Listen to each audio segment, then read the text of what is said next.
আজকের গল্পটা শুরু করা যাক। বিকেল থেকে ঝড় বৃষ্টি হচ্ছে বাইরে, কালবৈশাখী ঝড়। মনে হচ্ছে যেন এখনই উঠানের বড় আম গাছটা ভেঙে ঘরের ঠিক উপরে এসে পড়বে, ঘরের চালও উড়িয়ে নিতে পারে। এসব ঝড়ের বিশ্বাস নেই। কদিন আগে বাড়ি শুদ্ধ নতুন টিন লাগানো হয়েছে, এখন যদি চাল উড়ে যায় হবেটা কি, ভাবছেন জাহানারা বেগম। জাহানারা বেগমের বাড়িতে আছে কেবল তার 8 বছর বয়সী নাতি রাদিন এবং রাদিনের বাবা ইশতিয়াক হোসেন। ইশতিয়াক হোসেনের অবশ্য বাড়ি থাকে না, তিনি থাকেন ঢাকায়। সেখানে এক স্কুলের ইংরেজি শিক্ষক তিনি। বিবাহিত ছিলেন, তবে বছরখানিক আগে দুজনের বিচ্ছেদ হয়েছে। তারপর থেকে রাদিন দাদির সাথে থাকে। দাদিকে খুব ভালোবাসে ছেলেটা, দাদিও। বাইরে থেকে এশার আজান শোনা যাচ্ছে। জাহানারা বেগম ঘরের মেঝেতে হারিকেন জ্বালিয়ে বসে বসে মাছ কাটছেন। রাদিন দাদির পাশে বসে অঙ্ক করছে। রাদিন দাদির এই হঠাৎ এই উৎফুল্লতার কারণ জানতে চাইলে জাহানারা বেগম বলেন, তোমার আব্বু আসছেন। কথাটা শুনে রাদিনও সমান খুশি হন। খুশি মনে বারবার জিজ্ঞেস করছে, আর কতক্ষণ পর আসবে দাদু, আর কতক্ষণ? আচ্ছা, যদি আমি ঘুমাই যে আমাকে ডেকে দিও। আচ্ছা ঠিক আছে, ডেকে দিব না, এখন মন দিয়ে পড়তে থাকো দাদা। কিছুক্ষণ আগে ছেলে মোবাইল কলে জানিয়েছে সে ট্রেনে আছে, বাড়ি ফিরছে। ছেলের বাড়ি ফেরার খবরে জাহানারা বেগমের এই খুশি, আর তাই তিনি এই অবেলায় রান্নার প্রস্তুতি নিচ্ছেন। রাঁধবেন মাসকলির ডাল এবং বেগুন দিয়ে সদ্য কাটা মাছের তরকারি ও গরুর খাঁটি দুধ।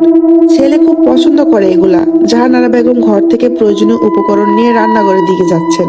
গ্রামের দিকে যেমনটা হয়, রান্নাঘর মূল ঘরের উঠানে কিংবা কিছুটা দূরে হয়ে থাকে, তাদেরও তাই। উঠানে একটা ছোট্ট চালের নিচে রান্নার চুলা, চারপাশে খোলা।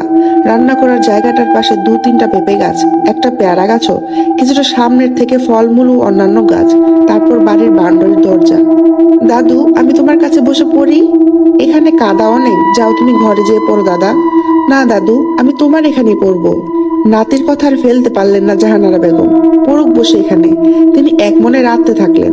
সবে ডাল নামিয়ে মাছ চড়িয়েছেন, অমনি আবার বৃষ্টির ফোঁটা পড়তে শুরু হলো।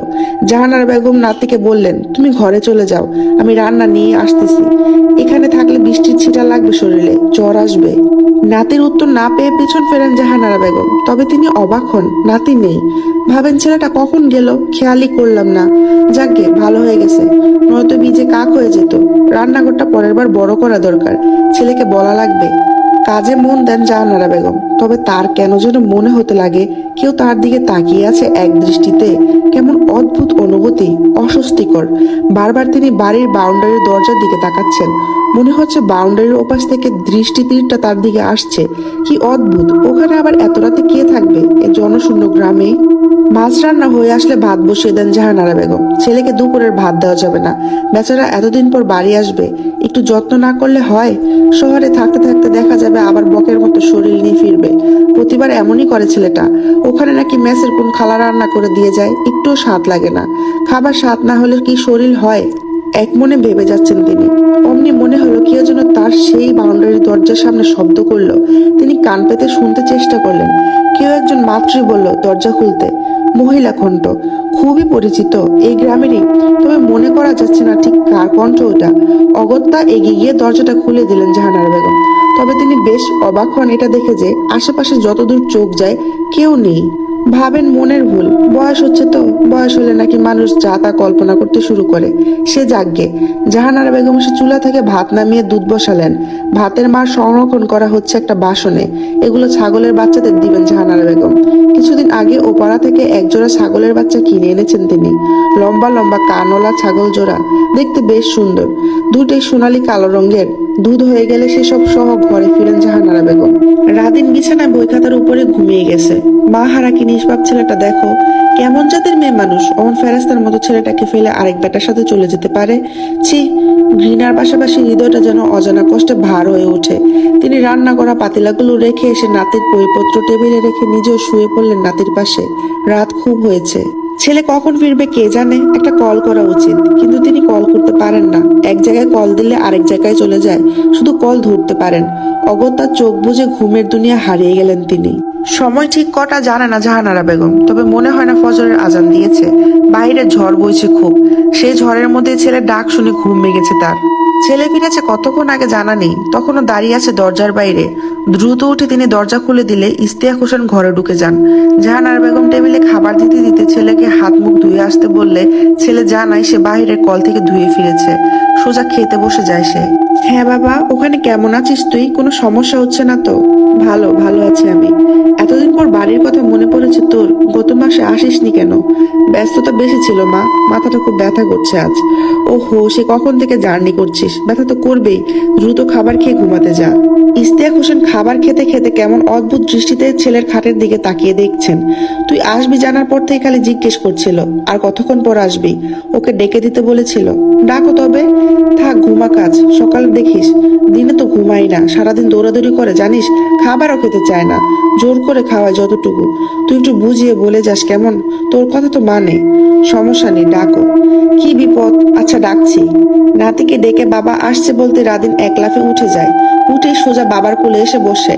বাবা ইশতিয়াক হোসেন ও ছেলের শরীরে হাত বুলিয়ে দিতে থাকে। ততক্ষণে খাবার খেয়ে হাত ধুয়ে নিয়েছেন তিনি। ও কি আজকে তোর সাথে থাকবে? থাক, আমার সাথেই থাকো। আচ্ছা, আমি তোর ঘর পরিষ্কার করে গুছিয়ে রেখেছি। যা, তবে ওকে নিয়ে যা। আচ্ছা। ইশতিয়াক হোসেন ছেলেকে নিয়ে পাশে নিজের রুমে চলে গেলেন। জাহানারা বেগম নিজের বিছানায় এসে শুয়ে পড়লেন। সকালে জাহানারা বেগমের ঘুম ভাঙে বাড়ির গেটে কারো শব্দ শুনে। তখন আলো ফুটে গেলেও পুরোপুরি সকাল হয়নি। হয়তো তখনও মসজিদের মুসল্লিরা ফজরের নামাজ শেষ করেননি। বৃষ্টির মৃদু ফোঁটায় ভিজে ভিজে যে বাড়ির গেটের দরজা খুলে গিয়ে দেখতে পান কাক ভিজা হয়ে ছেলে দাঁড়িয়ে আছে ব্যাগ হাতে। ছেলেকে দেখে তিনি থমকে যান। আপন মনে ভাবনার দুনিয়া হারিয়ে যেন কিছু একটা ভাবতে থাকেন তিনি। ছেলের ডাকে হুঁশ ফিরলে ছেলে ব্যাগ হাতে দিয়ে কলের দিকে আগাতে থাকে। মা কল চেপে দিচ্ছেন আর তিনি হাত পা ধুয়ে পরিষ্কার হয়ে নিচ্ছেন পুরোপুরি। মা বলতে শুরু করলেন, কাল রাতে স্বপ্নে দেখেছি যেন তুই আসলি, এসে আমার সাথে কথা বলে খাবার খেয়ে তোর ঘরে ঘুমাতে গেলি রাদিনকে নিয়ে। আমার এতক্ষণে মনে হলো সেই আমি ঘরেই ছিলাম।